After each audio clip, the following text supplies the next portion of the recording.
there's a certain forgetfulness, I think, that's taken place on the revolutionary and radical left about family abolition. I think we've forgotten how to dream that big. In this video, we're going to hear from a Marxist feminist extremist. Now, YouTube is full of people who find the most crazy and extreme representatives of the view they disagree with and then take their arguments to bits, and that's quite entertaining. It's not necessarily the most constructive and helpful form of debate, however. But the reason I'm going to look at this is because it gives you a glimpse at some of the ideas that are behind the establishment philosophy in Scotland, in the academic world in particular. Now, even though some of the things this woman says are absolutely beyond the pale, you wouldn't hear anyone stand up in the Scottish Parliament and say them, you might see some significant similarities between her ideas and those of the political leaders in Scotland. That's one way of thinking about abolition, as a process of building and growing all the kind of forms of love and care and solidarity that we deserve. I think my book is essentially a kind of announcement that we all deserve more. We all deserve more mothers, amongst other things. So here, other carers, other relationships are elevated, family relationships are diminished, moved away from the centre. This woman says everyone's got the right to have more mums. I mean, that doesn't make sense. But anyway, you get the idea of what she's saying. But does she not realise it's the closeness of individual relationships that's the key thing in family life? You can't dilute that by having like 6 mums. It just doesn't work. There's the closeness of the individual relationship that counts. But if you look at the government in Scotland, think about the named person scheme. That's sort of putting in another parent type figure. Nicola Sturgeon calls herself the chief mammy. By that, she means that she wants to act as a mother to kids who are in care in Scotland. But you can't be a mother to hundreds of kids who you don't see and have no relationship with. That's not an understanding of what a mother is. In schools and nurseries, they're constantly doing activities. Who cares for you? List the people. Oh, it's teacher, policeman, dad, lollipop lady, mum, named person. So all these people are put on a plane. It's relativised. There's a big array of people who care for you, and mum and dad are just 2 out of the many. Now, of course, there's a grain of truth in this. Other relationships outside the family are very important and can be very beneficial. But family ties are uniquely strong and important, especially for children. Capitalist states rely really heavily on the family as a unit of social discipline, social order, austerity, and a source of huge amounts of unpaid labour. So the family is a source of social order and discipline. Yes, sounds good to me. What do you want instead? Social disorder and indiscipline, also known as chaos? But then there's the idea of unpaid labour, that a mum homemaking, looking after the kids, and somehow she's been conned, she's been exploited because her labour is not being paid with money. Now, if you look at Nicola Sturgeon and Ruth Davidson, they leave no policy stone unturned in trying to encourage mums to work instead of being at home with their own kids. Because the idea, from the fathers of communism onwards, is that if mums are at home looking after the kids, looking after the home, they're oppressed and they need to be liberated from that oppression. And the only way to do that is to get mums out earning money. And then you also have nursery staff getting paid to look after the kids. So from the Marxist perspective, that's perfect. The idea of doing anything for love, there's just no place for that in the Marxist economy. It's all about money. In the history of feminism, abolishing the family was, very well known as a demand, particularly in the 60s and 70s amongst certain strands of women's liberation, including Shulamith Firestone's famous The Dialectic of Sex, where she talks about children's liberation and a world in which children and women would have much more autonomy over the households in which they live. Children's liberation. Now that's the idea that children are oppressed by their parents because they have to be obedient and their parents control aspects of their lives. So children need to be liberated from their parents. They need to be given equality with adults. But that's bad for kids because kids need structure and nurture as they're growing up. So children's liberation and equality. We don't hear so much about children's liberation. We hear a bit about children's equality. But the language normally used to make this case in Scotland today is children's rights.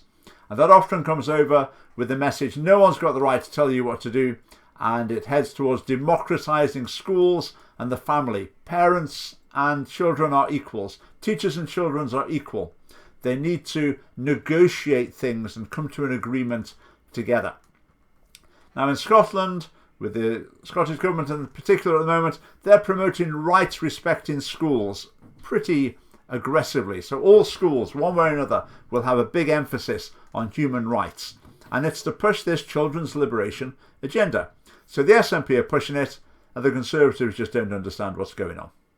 She talks about a right to transfer out for children of households that aren't working for them. So kids should be able to leave home whenever they want to. That would really change the family dynamic. That would be a threat that kids would hold over their parents. If I'm not satisfied with the service you're offering, I might just leave. Now, if you look at that with, for example, the named person scheme, there's been the suggestion that if a child says they want to change gender and mum and dad say, no, we're not sure that's a good thing for you to do, then the automatic assumption is, well, maybe this is not the right family for them. Maybe we need to find them somewhere else. But if kids can just leave their home whenever they want to, where are they going to go? The assumption, obviously, is there must be state facilities that can look after all children at any stage of their life. It's feminists who have mounted an analysis of the private nuclear household as the site of the overwhelming majority of the rape and abuse that takes place on Earth. Right, well, the structure of that argument is the same as most car accidents happen on roads. Therefore, cars are better off not driving on roads. They should all drive on the pavement to avoid accidents. If you look at the records of child abuse, children's homes, boarding schools have a far worse record than families, and step families where the blood tie is lacking also have a worse record in that regard than natural families. But anyway, so far Sophie here has just been getting warmed up. Listen to this. Because the way that a gestator and a gestatee, a fetus, interact is really fascinating and in some ways beautiful and sublime, but it's also very violent. And I want us to be able to think about the brutality inside relationships of care. But I also am hopeful that we could assist and supplement and attenuate the ways in which we hold and manufacture one another, including, before a baby is born, I'm interested in thinking about how pregnancy could be redistributed, rendered more safe, more pleasurable, maybe partially automated. So the relationship between the pregnant mother and the unborn baby is violent and brutal from the direction of the unborn baby, stealing resources from the mother. That's too stupid to bother responding to, so I won't bother. But there's no suggestion about the joy and expectation of pregnancy, the growing love for the son and daughter, to be no place for any of that in Marxist ideology. Now she talks about redistributing pregnancy responsibility. So instead of having the idea that man and woman have sex, mum gets pregnant, has baby. They want to move beyond that because that's sexist. They want it so that any person or persons decide they want a baby, then they pay someone to do the pregnancy bit, freeing the woman from responsibility. Now surely there'll be nothing like that in Scottish thinking, would there? If we look at sex education though, in Scottish primary schools, right from age 5, they're talking about artificial reproductive methods. They're trying to get away from the assumption that the way you make babies is a man and a woman have sex. That's presented as just one of the ways, one of any number of ways and combinations of people, methods of becoming pregnant. And at the end she talks about automation. That's just heading into Brave New World territory. Even after we have achieved a utopia, a queer gestational reproductive commune, there will still be labour that we are doing to make one another. But what I'm sort of trying to target is the unacceptable element of our current organisation of gestational labour, the element that is work, alienated labour, unacceptably unsafe, injurious, lethal. So the mother shouldn't have to go through this unpaid work of pregnancy just because she wants to have a child. Now, that's a bit like saying a mother shouldn't have to go through the unpaid work of child rearing just because she wants to raise a child. It's the ideology that you want to take away the unpaid responsibilities of the mother. Parents in general, but this is a feminist speaking, so she's got mothers in mind in particular. So they're saying having kids shouldn't interfere with a mother's career or life in any way. It shouldn't interfere with a career by having to provide personal childcare. It shouldn't interfere with a career by being pregnant at all. That's why abortion needs to be available. It shouldn't interfere with a career by even being pregnant. So someone else can do the being pregnant thing through surrogacy. You can say it's the same reasoning we see in the Scottish Parliament, just taken a logical step further. And I wonder if we could think about defending abortion as a right to stop doing gestational work. So pregnancy is a form of work, therefore abortion is just like going on strike or leaving your job. Again, too ridiculous to bother responding to. Abortion is, in my opinion, and I recognise how controversial this is, a form of killing. It is a form of killing that we need to be able to defend. I am not interested in where a human life starts to exist. Well, at least she's honest there. Abortion is a form of killing a human being. Now, when you hear Nicola Sturgeon and Ruth Davidson talking about abortion, they'll talk about the right of women to choose. I've never heard them make any mention of the crucial moral aspect that this is taking a human life. I've never heard Nicola Sturgeon say something like, I favour abortion because I don't believe that the fetus is a human life and therefore it has no moral worth. But if you're going to counter the opposing view with abortion, that's the sort of case you've got to make. But they don't, they just ignore it. It's as though they're not interested in that aspect of it at all. They're not bothered whether it's killing or not. It's just women's rights come first. The violence that innocently a fetus meets out vis-a-vis a gestator. And that violence is an unacceptable violence for someone who doesn't want to do gestational work. The idea that the unborn baby is violent towards the mother, but on the other hand, killing that baby is just fine, is just utterly mad. Now, the first part of those two statements is just silly. The unborn baby is violent towards the mother. The second part, killing that baby is just fine, is evil. Now, Nicola Sturgeon and Ruth Davidson agree with the second part.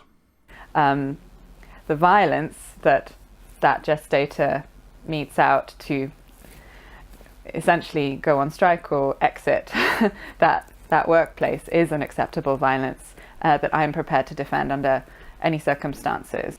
So though she's making up language as she's going along here, the gestator is aggressive and brutal, and the abortion is like going on strike from pregnancy. It's a total mischaracterization of the situation for polemic effect. To think back to the demands of lesbian feminists, black Marxist feminists, queer feminists from the 80s who were asserting things like all children belong to everyone. Or in the phrase of the Sisterhood of Black Single Mothers, children won't belong to patriarchy in the future, and they won't belong to us either. They will belong only to themselves. So we're going to say to newborn babies, you belong to yourself. Bye. It's an attack on the special relationship with mother and father. Now, the care that parents bestow on their children is an amazing thing, and it's irreplaceable by the state. But here, they just want to undermine it and cast it aside in the name of autonomy. Now, as I've mentioned already, autonomy in Scotland, what form does that come? Children's autonomy, human rights, emphasis, children's rights emphasis. and medical confidentiality, medical consent for 12-year-olds and upwards, where really the parents should be involved in those decisions, undermining discipline in the family home, smacking ban, and the broader no one's got the right to tell you what to do philosophy. So they're all ways of promoting child autonomy at the expense of child well-being. Now, obviously, being a Marxist, this lady is going to bring race into it. What's race got to do with this issue? To my mind, absolutely nothing. But to hers, obviously, it's got to come into it and be a really important issue. Now, Sophie here is pretty extreme in these views, but she's not as far away from the Scottish political mainstream as you might think or hope. Now, I'm going to give the last word for Sophie. She's got one classic left in her, but we'll just have that in a minute. But do subscribe to this YouTube channel, and the Scottish Family Party is a political party. You can join us via the link below. Thanks for watching. In order to enjoy pregnancy and liberate it from its current conditions, we need to be thinking really seriously about how to hack and tweak bodily biology to better support and empower those of us who may or may not or may want to get involved in being put to work by a placenta.